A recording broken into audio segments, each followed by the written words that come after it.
Welcome to the Smart Marketers Academy, where we help you to build your business smart, get more clients, and make more profits.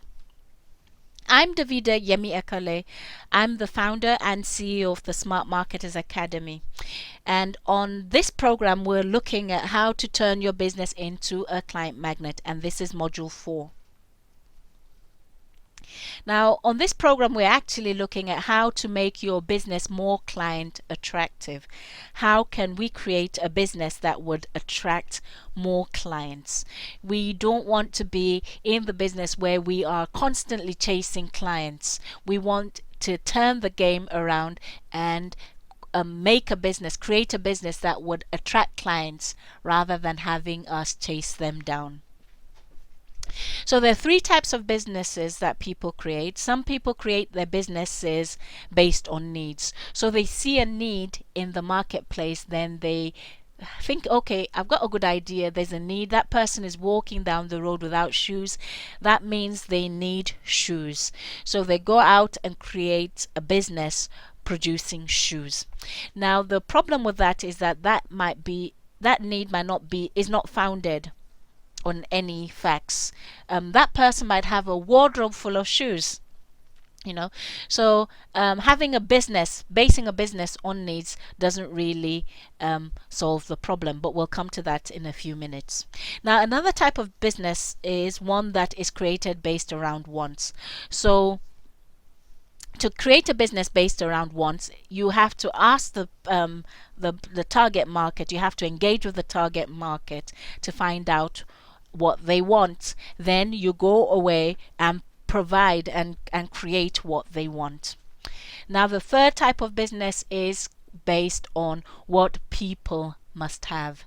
So you find out what they want, but there must be an urgency tied to this want, that and because it's an urgency, it's something they must have now.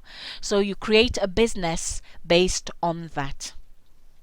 Now, each of these businesses will produce different results in the client or the business owner.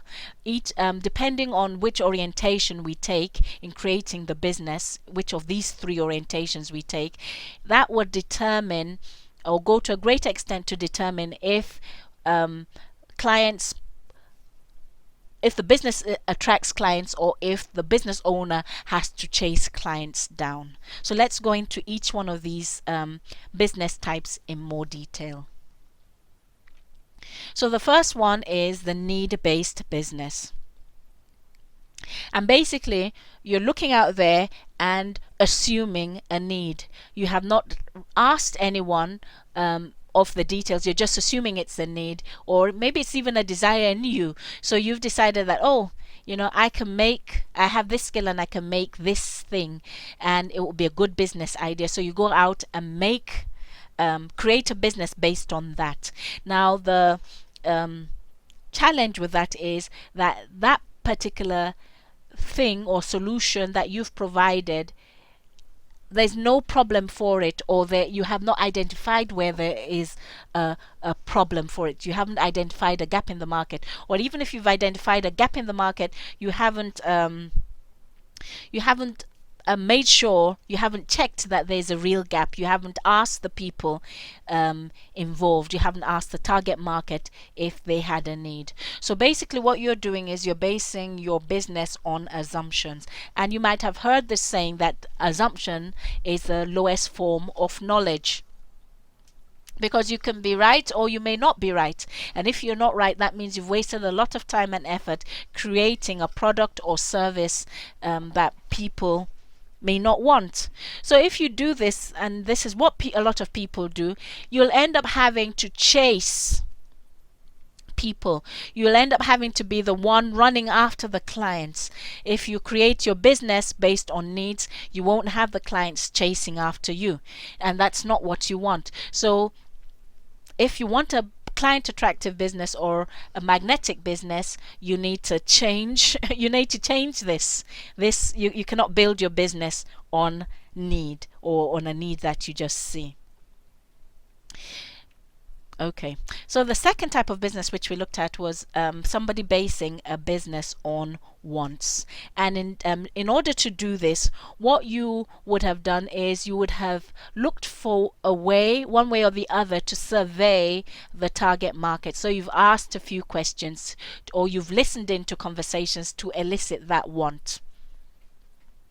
Now, a lot of people do not like to do this because they are actually afraid. Sometimes it's fear, especially when you're new to business. There's a fear that, oh no, you can't go and ask people what they want, because if you ask them what they want, maybe a lot of questions start coming up in your mind. No, but now remember the example I gave in one of the previous sessions on the waiter and the lady at the restaurant. Now, the lady at the restaurant has the waiter come up to her, asking her what she wanted to order. Then the waiter took the order, then from the lady, wrote down exactly what she wanted, passed the order to the chef who created the meal, who prepared the meal, and then the waiter brought the meal back to the lady, and she was very delighted. Now, this is actually the process in which, through which a client attractive business is created, or and this is how you turn your business into a client magnet. You first you identify your clients, then you find out what they want. Now you go and create or prepare what they want, and then serve them what they want. When you do that, you have a good match.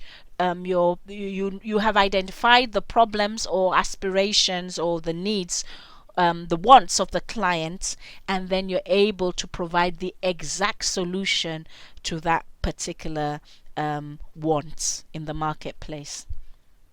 So in this case, you're basing your business on facts, and it does require research.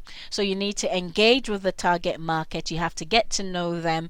You have to listening into their conversations. You have to ask questions in order to be able to draw out the facts that you need to create your products and services. Now, when you do this, there is a greater likelihood that you will have them seeking you out. There's a greater likelihood that you'd have maybe more of them seeking you out. They'll be seeking you out most of the time than you will be seeking them out. So what you've done by investigating their wants is you've brought your business up another notch. You've brought your business up another level. You've made it more client attractive. You've made it more magnetic. But the good news is that you can even make your business more magnetic, and that is by selling what people must have.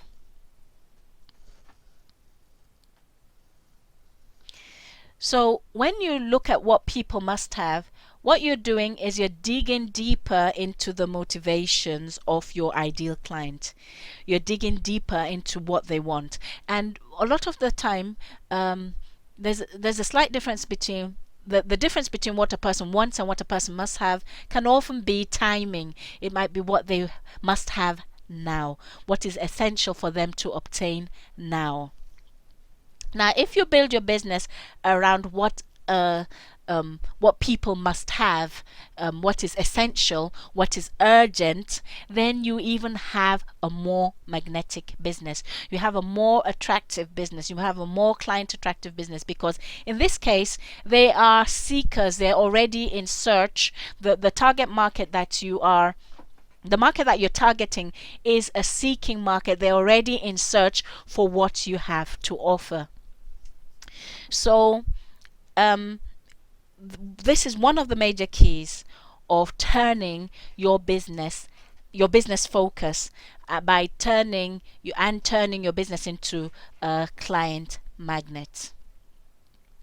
This is what makes them pursue you as opposed to you pursuing them.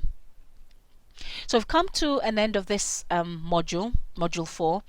And if you would like to know more about our programs, you can visit us at www.thesmartmarketersacademy.com. I look forward to seeing you on module 5, which is the final module in this series.